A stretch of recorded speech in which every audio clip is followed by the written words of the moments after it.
Put in that word. Another one.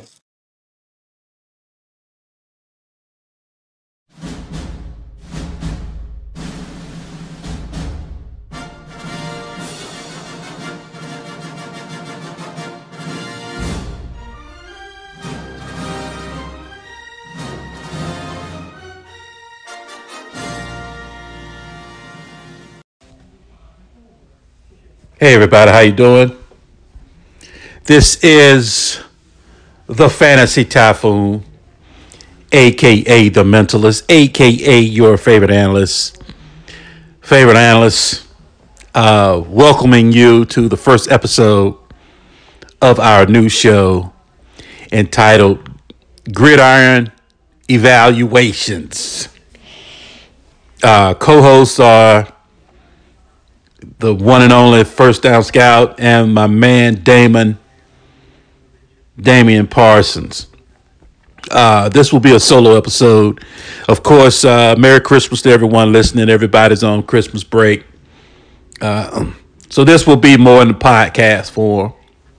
You won't it's audio only, no visualization with this podcast. And just go over the Jets, talk a little bit about Josh Gordon being reinstated.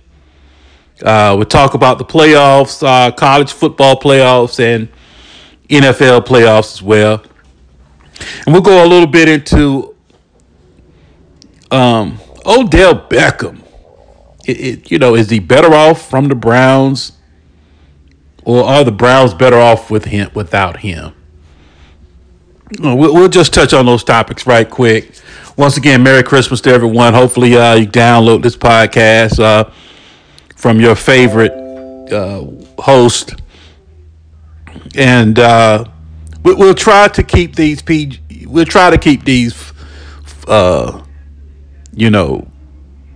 14 rated under 14.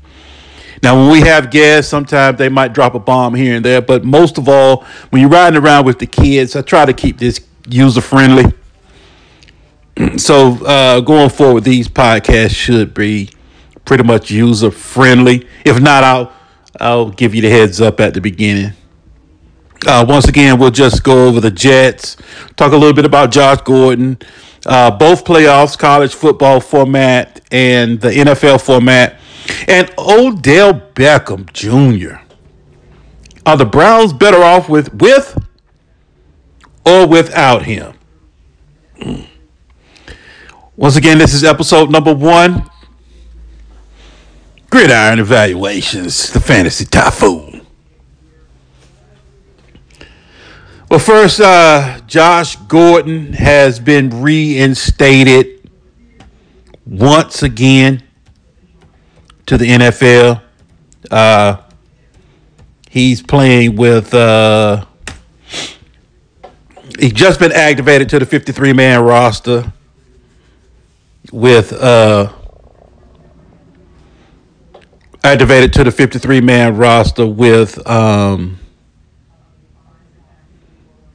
Seattle Seahawks.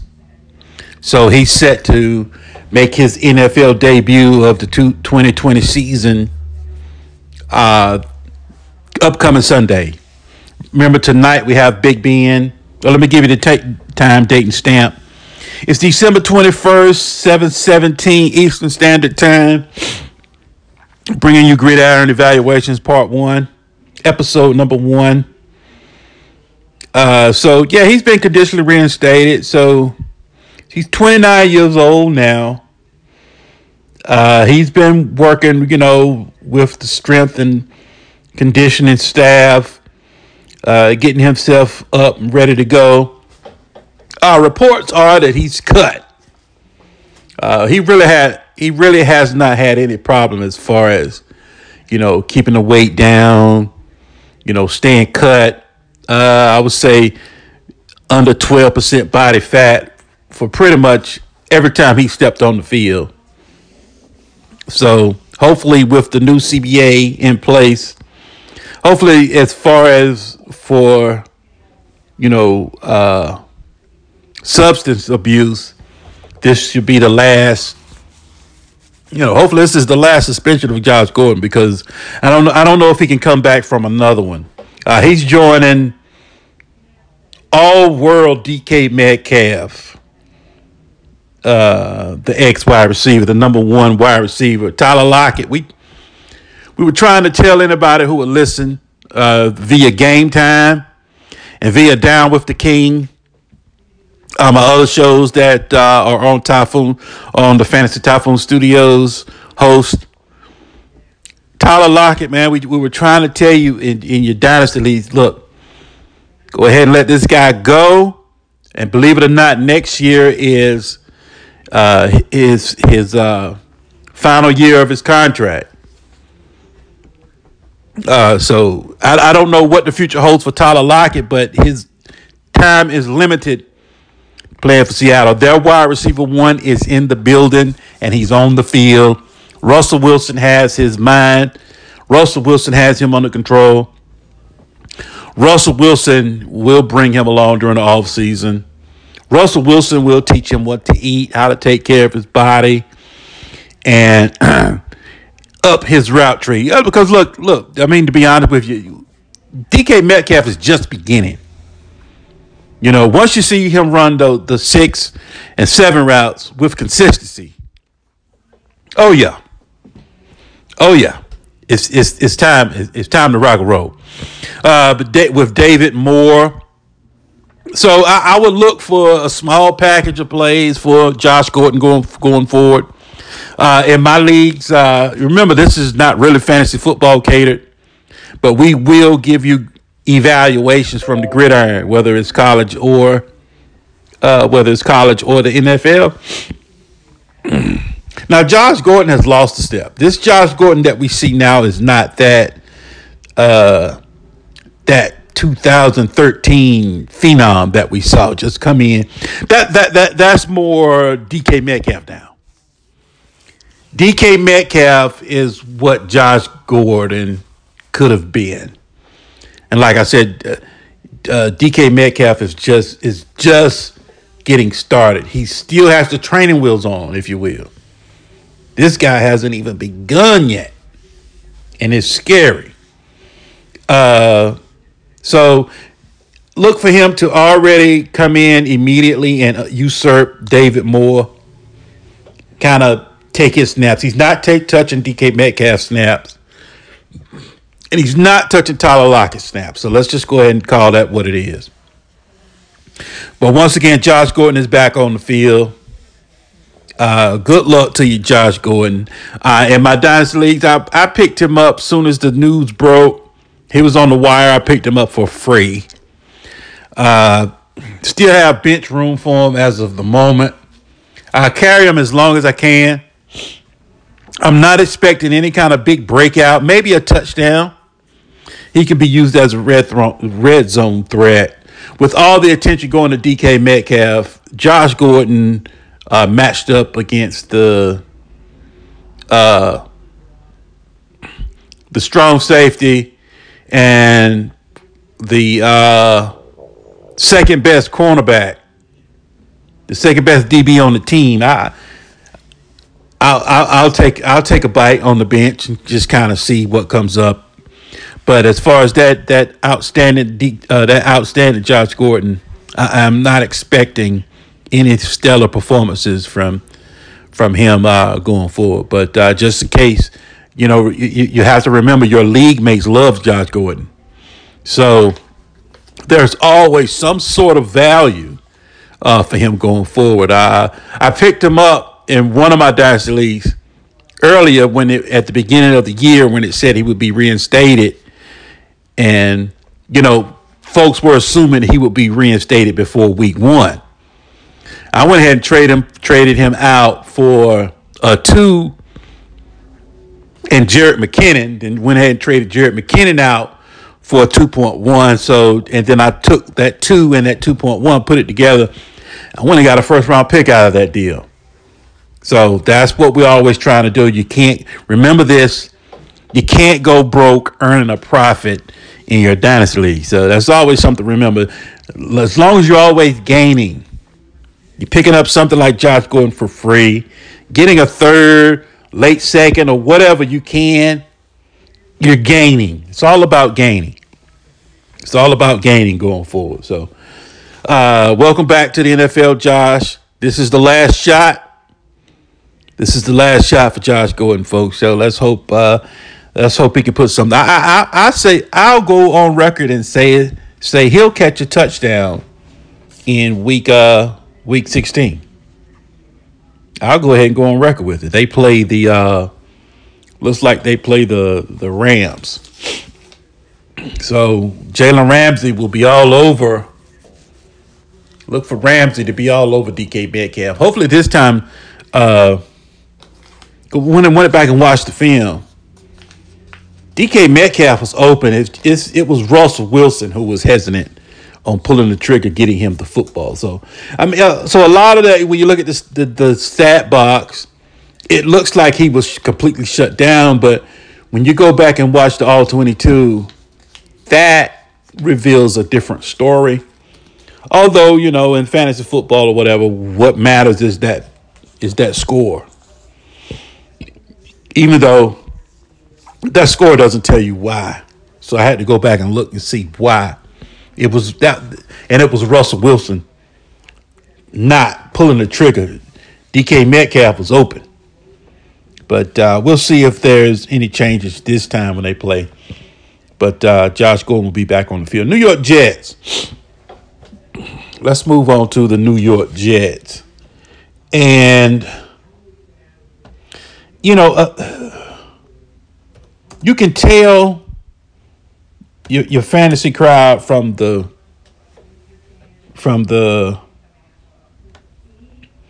real crowd, pretty much, for the simple fact that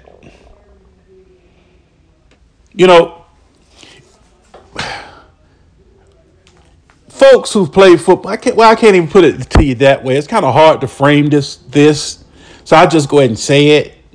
Maybe I'll go back and try to restructure to reframe it. Folks know teams don't.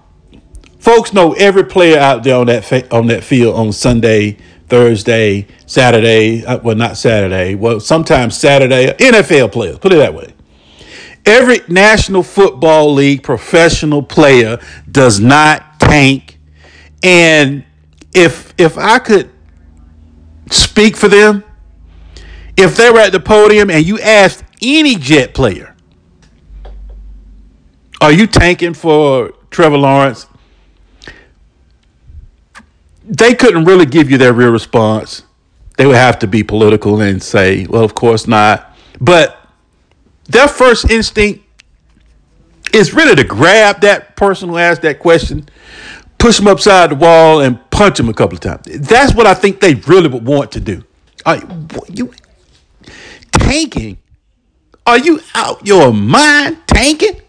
Come on. You asking me, I put in all this, I ate right, I skipped the honey buns, I paid such and such dollars.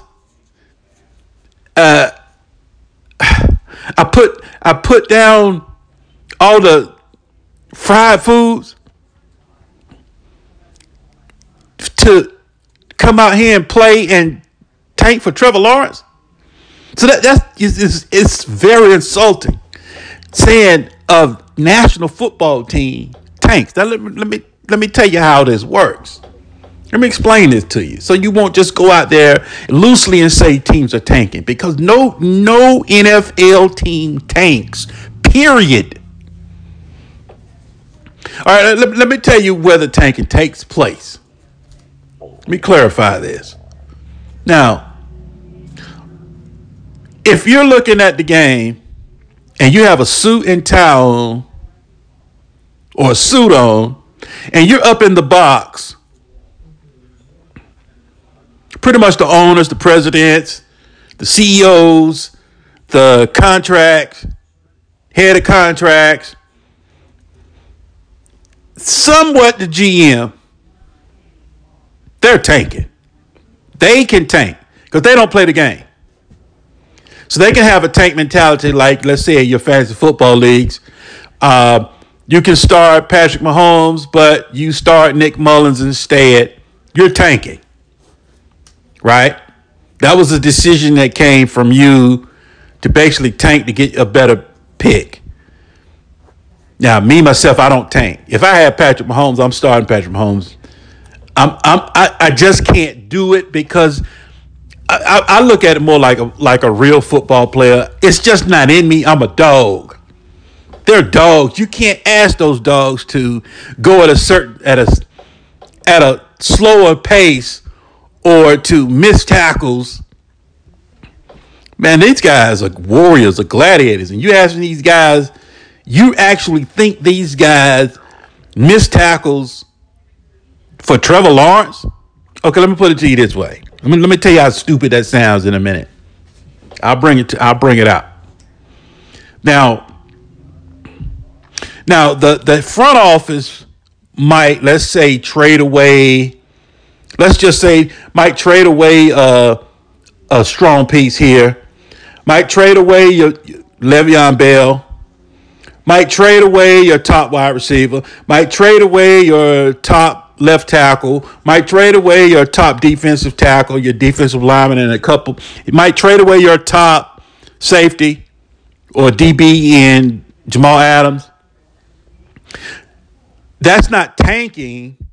That's eliminating talent from your starting 11 on offense defense. Now the players are actually playing because they know, and the head coach. You think Adam Gase is not tanking?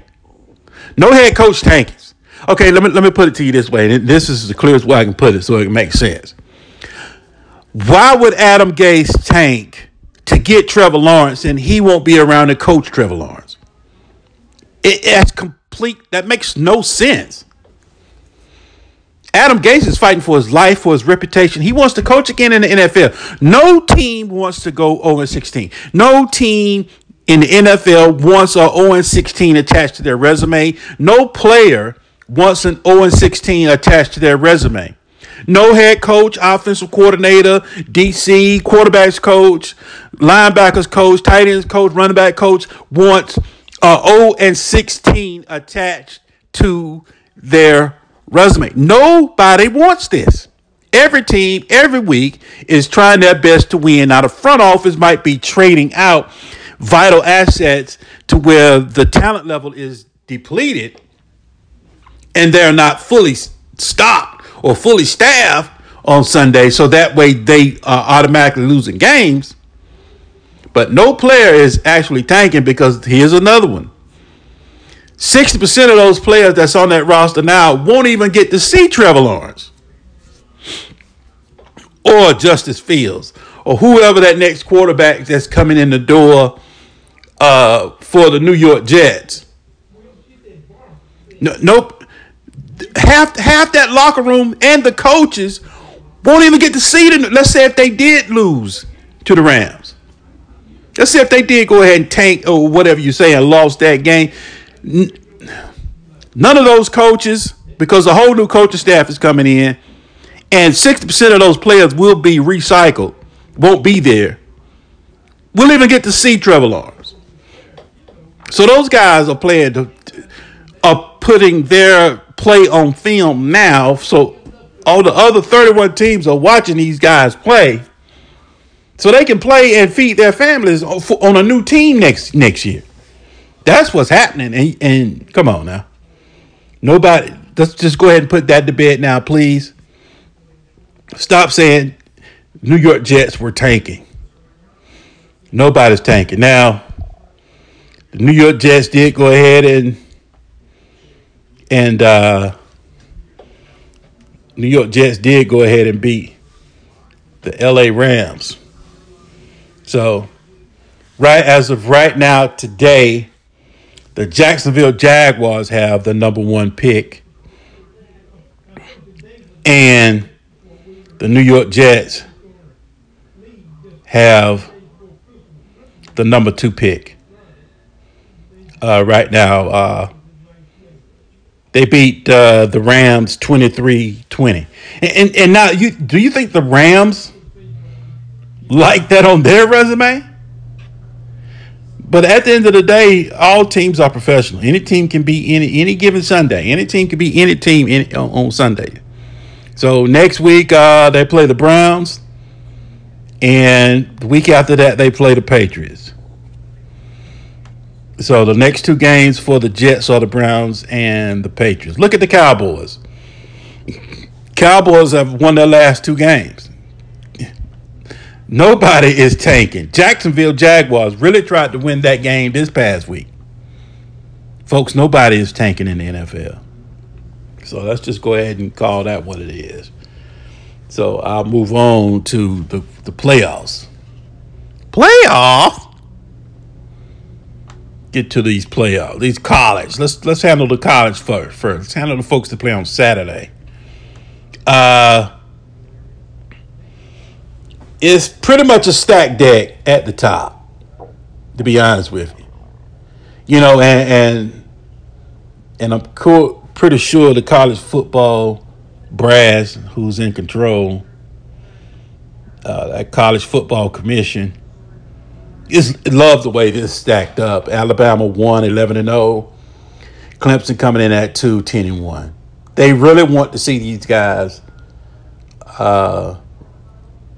play again for the national championship. That's best case scenario to those guys. It's more revenue, and it's probably the best game as far as to us fans to watch an Alabama Clemson rematch for the national championship, as opposed to Alabama or against Notre Dame. Now, number 1 is Alabama, of course. Number 2 is Clemson.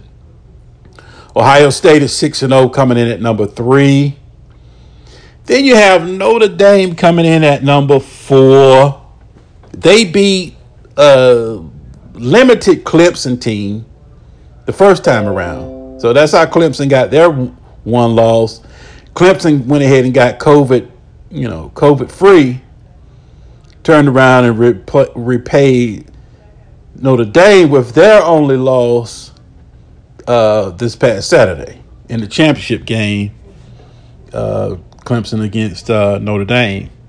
Now, a lot of folks are saying Texas A&M is number 5, Oklahoma's number 6, Florida's number 7, Cincinnati's number 8, Georgia's number 9, and Iowa State is number 10.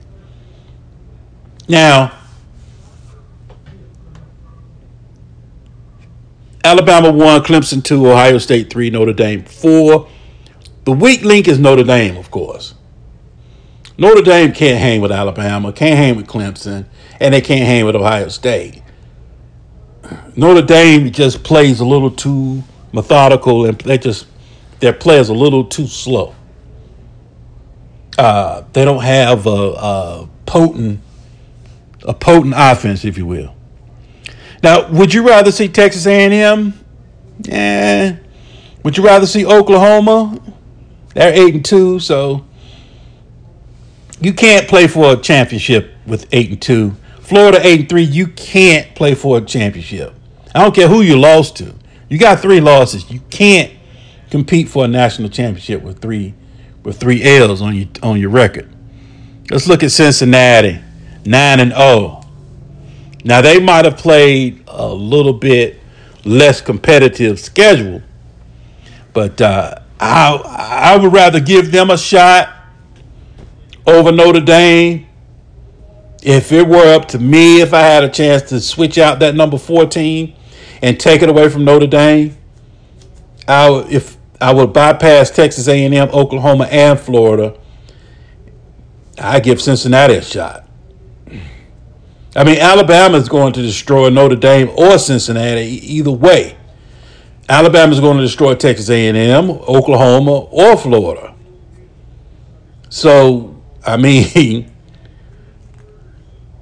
now Ohio State is tricky. They've only played 6 games, so you really don't know what to really expect from Ohio State at this moment. Clemson and Ohio State will play. Alabama and Notre Dame will play. then the winner of those games will play the winner of that other game. So it all looks towards an Alabama-Clemson rematch. But hey, that's why they play the games. We don't know. Ohio State could beat Clemson. Notre Dame could have a good day and beat Alabama. I mean, it doesn't seem that way, but it's possible. It's possible. So as of right now, we're looking for Alabama to beat Notre Dame. I'm talking about handily. And then we're looking for Clemson to go ahead and take care of Ohio State, maybe by a touchdown or 10 points. And then Alabama-Clemson rematch. And I just want a good football game when that moment arises. So I just want a good football game. I just want a good classic, one of those classics. All right, let's move on to these NFL. Three teams have clinched in the AFC, and three teams have clinched playoff berths in the NFC.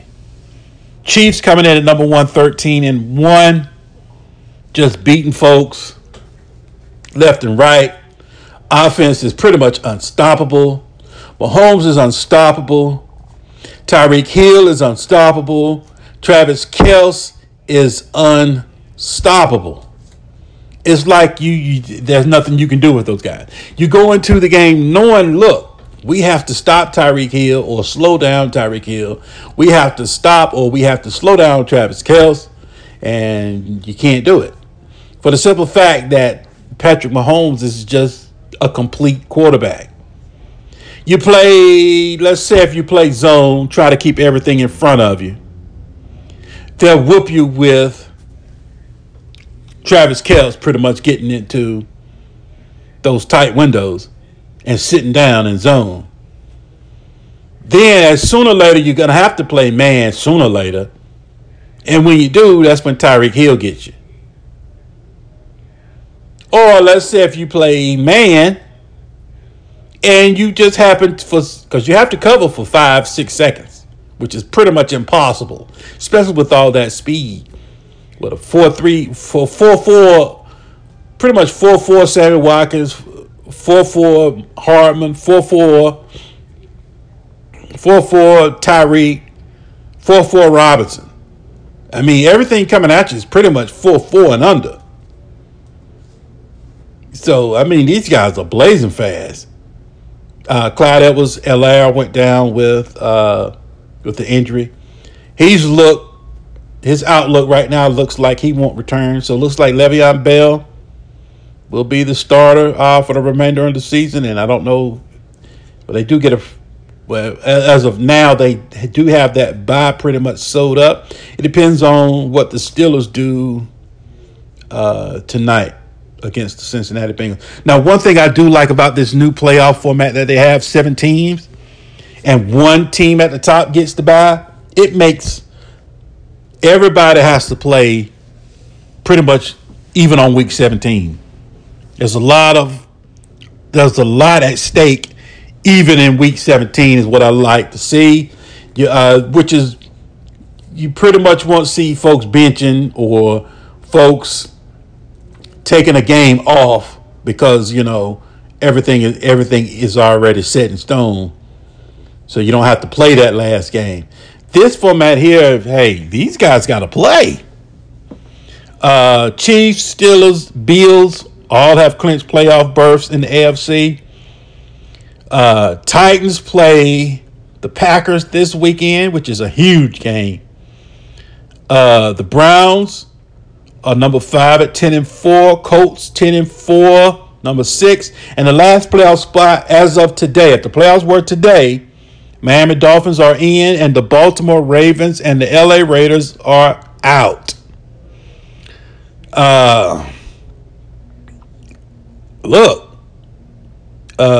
Pittsburgh, Browns, and Ravens could all, from the AFC North, could all pretty much make the playoffs.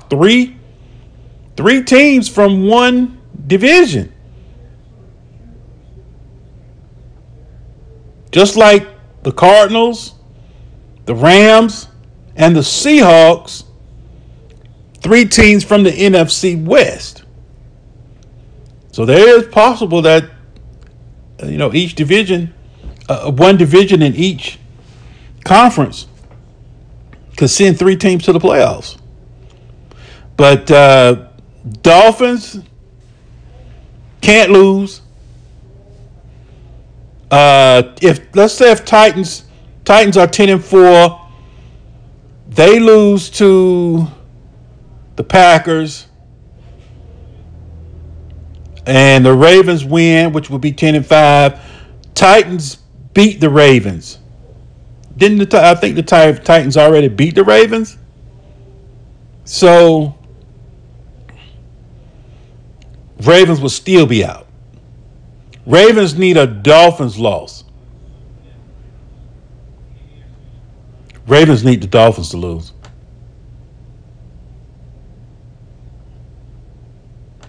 Ravens really need a Dolphins loss to get into the playoffs. And that is one of those teams, if they kind of get in the playoffs, you really don't want to see them. Now, looking at the Steelers are not really clicking on all cylinders. This is not the Steelers teams that, we are accustomed to. Stout defense, yes, they have that, but they are being depleted of talent. A lot of guys are getting hurt. A lot of their star players on defense are injured. But this short pass for the run game is good for Roethlisberger, but it's not good for them as a playoff team in cold weather. You have to run the ball in the playoffs.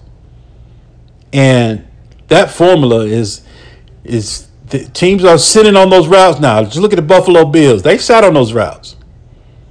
They're starting to shut down this quick pass game from, Roethlisberger holds the ball about 2 seconds and it's gone. Teams are, look, these defensive coordinators, I got to give it to these guys. These defensive coordinators are very smart. They watch your tendencies and they take it away from you. So Steelers are pretty much on the downstroke. I think the Bills have a better team than the Steelers. But Chiefs are a complete team. Good luck stopping them. Good luck getting the W from the Chiefs. And if they lock up the number 1 slot and the playoff game is right in their backyard, good luck. Buffalo Bills, man, Sean McDermott, man, if you're a Buffalo Bills fan, you guys have gradually climbed the ladder like you're supposed to. You took your bumps and bruises. You just missed the playoffs. The Cincinnati helped you get in 1 year.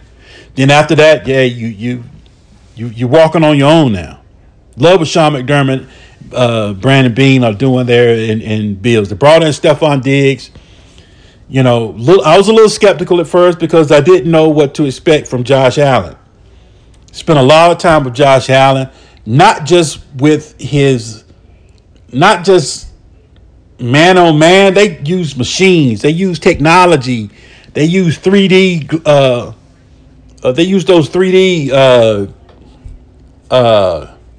technology to change his motions. So they did a lot of work on Josh Allen, and it shows. Josh Allen is up and coming. I thought I would never say this. Josh Allen is an up and coming quarterback in the NFL. If you let the Ravens in, you let a dog in. Brian Flores and the Dolphins, man, you went out. You keep Ravens don't make the playoffs, so we'll see. Move over to the NFC, and then we'll talk about Odell Beckham, and then we'll wrap it up. Packers, they're number 1 at 11-3. Now, they are not as strong as the Chiefs, in my opinion, as your number 1. I would say the Saints are a more complete team than the Packers. I would be maybe the Seahawks. If that defense continues to step up, that defense is the weakness for the Seahawks.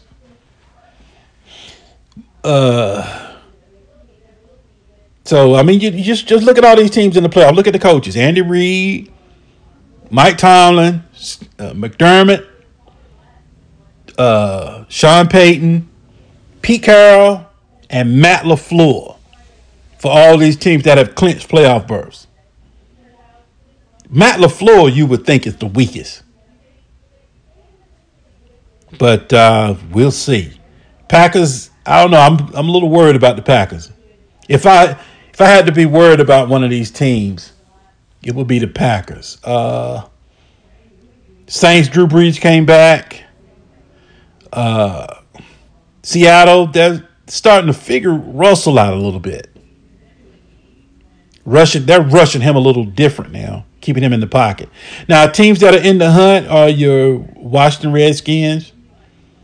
If they get a quarterback in Washington, that defense is outstanding.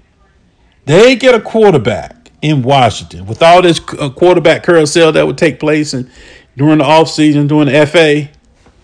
They're going to get a quarterback. Rams, you just don't. Rams and the Buccaneers and Arizona. 1 week, they'll come out and look unbeatable. And then the next week, they'll lose to the Jets.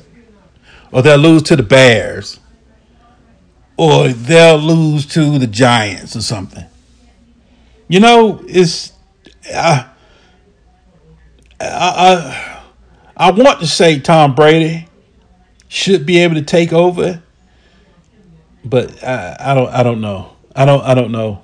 On the bubble is the Bears, the Vikings, and the Cowboys, and the Giants and the Eagles. That's all because the Giants, Eagles, and the Cowboys only have a shot for the simple fact that the East, the NFC East, Washington is 6-8. Cowboys is 5-9. Giants is 5-9. And the Eagles are 4-9.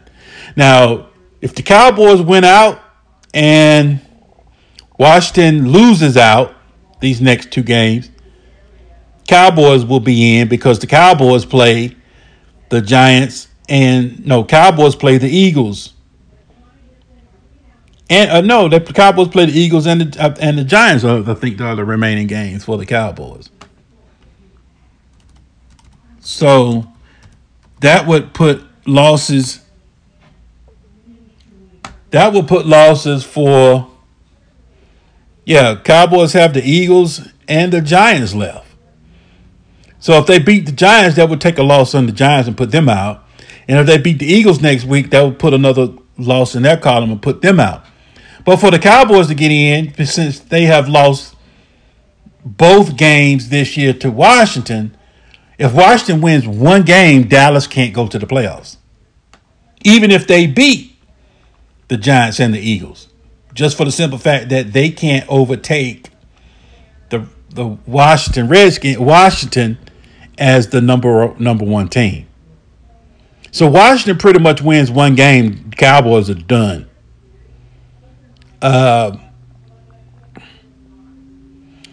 Pretty much Washington wins one more game.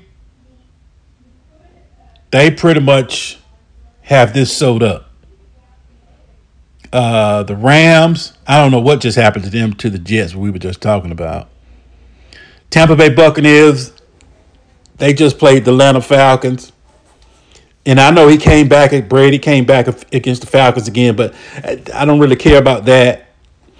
What I care about is they just look like two different teams, just like their season. They showed up in the first and second quarter. They look like they look like the team that can just lose or play as bad as they did during the third and fourth quarter when they were on fire. It was just that's just who they are. You don't know which team is coming to play. And we all know the Super Bowl is in Tampa. So we'll see. So that's a look at your playoff picture for the college football landscape and for the National Football League.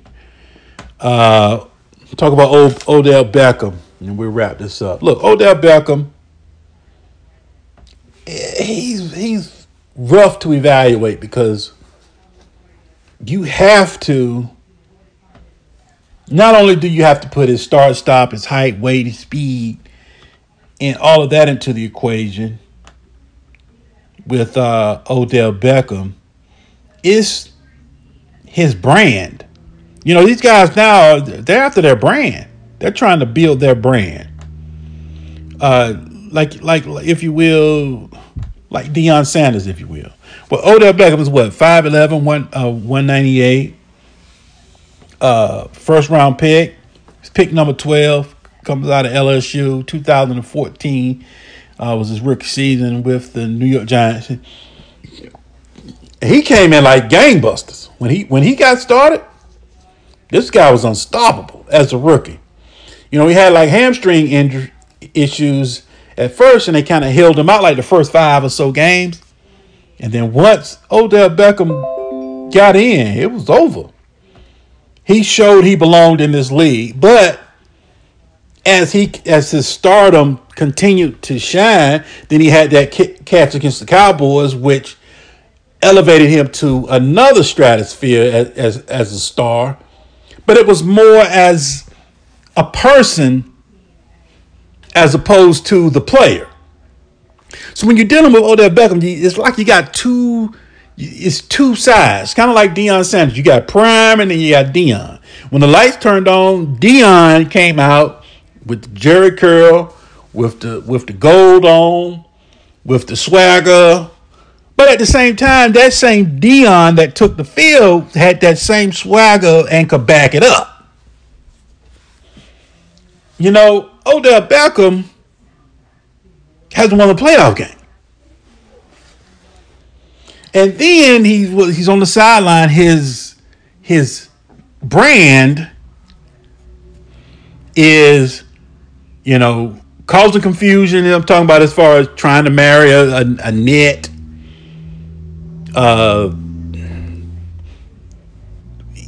Several chicks, and I want to get into all that. That's his brand. Not on the field. His on the field and off the field brands are two different.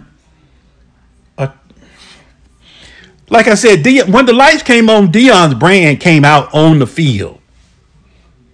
Deion balled. Deion got rings. Deion shut you up, is what I'm saying. Odell Beckham, he might do a lot off the field, but when the lights cut on, he can't get a playoff game done. And now, I remember when he was back in New York, that they made the playoffs. Then he, Sterling Shepard, and get on the boat with the shirts off, Now, I mean, you really don't care that they did that, but it didn't help that they lost. In other words, you could have bypassed that situation and that moment. You could have just bypassed that moment. Just left that. If he could go back, if you could go back and do it again and take that out, you know, take that. Oh, he doesn't care. He doesn't prepare. He's not prepared. He's not dedicated. You know, takes all of that out of the equation from Odell, and it might change his whole outlook. I think that picture, that decision to get on the boat when you should have been practicing. Now, like I said, did that make a difference as far as them losing the game? I don't think so. But at the same time, it did put a lot of it put a lot of around him. Like, you know, like he's playing for the Browns. He got a watch on. They told you to take it off. You know, he's playing for the Browns. They give him these cleats to wear. They're NFL issued. They're NFL compliance. No, he wears another one and gets fined.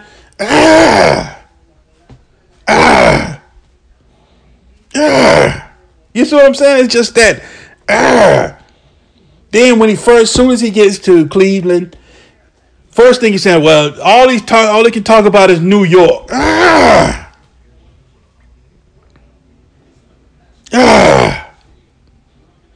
I mean, so if you fast forward his career all the way until now, the guy's a baller, but not. He's shown you he can do it. He can do it. The guy can take a slant and he don't like nobody's business. But at the same time, shut up. You know? And Cleveland's going to trade him. So I already gave a late one. I gave a late one for Odell in my Dynasty League the last day of trades, which was right before week 12 kicked off. Dude put in the chat, hey, man, somebody give me anyone. I'll take anyone for OBJ. Bam. I hit him with a one quickly. Because I already know he's not coming back to Cleveland, which is good for him. Odell needs the big lights. He needs the big city. He needs to be seen. You know, that is the type of Odell. If you look now, look at his Instagram. Every day a picture is or a video is up of him rehabbing, and he's already running. So he's attacking his rehab. Rehab is not the problem. His dedication is not the problem. It's just the just the extra stuff. Just play, dog. Just go out there and shut them up on the field. That's all you got to do right now. Give me a playoff win. Then we can do something with you. Now, where will he go? I don't know. Let me take a look and give you some thoughts here. But Odell Beckham is an all-world talent. Sometimes. I can't give it to him all the time. Now, he was more an all-world talent at the beginning of his career. Now, did Cleveland kind of calm him down? Did Cleveland get him to buy him more into the game? Now, me, myself, I don't mind my receiver. I don't mind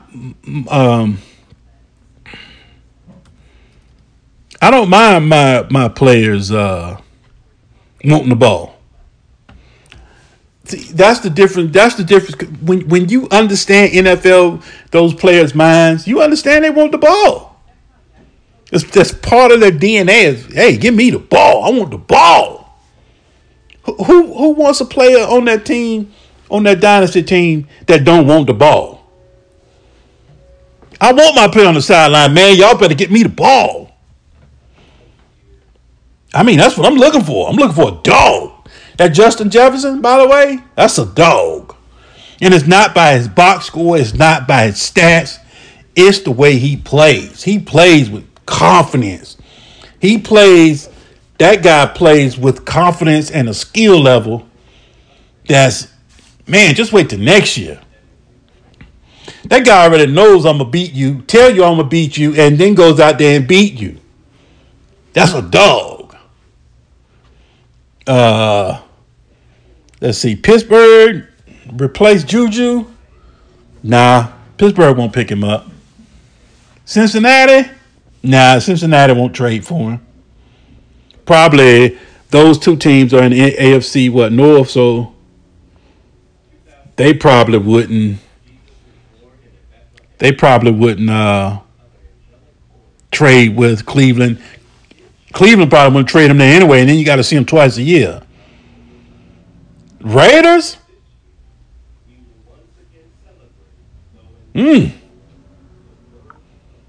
Raiders. John Gruden and OBJ? I can see that. Chargers. They don't do too much trading. Chargers. Denver? Nah, they're stacked. They wouldn't do it. Cortland Sutton coming back. Patrick as a backup. Jerry Jeudy. KJ Hamler